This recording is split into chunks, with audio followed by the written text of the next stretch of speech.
not bad at all for double meat. Not bad at all for double meat. No, it's not. So it's about maybe $5.75.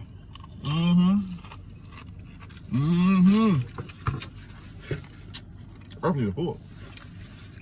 Price ain't bad. Price not bad at all. Price in today's fast food prices. I can't even get it out. Look at that. Can't get it out. Taco Bell, this be $8, $10, man. Or $8 or $10 Taco Bell for these nachos. Cause they're gourmet now. It's a gourmet restaurant, Taco Bell is.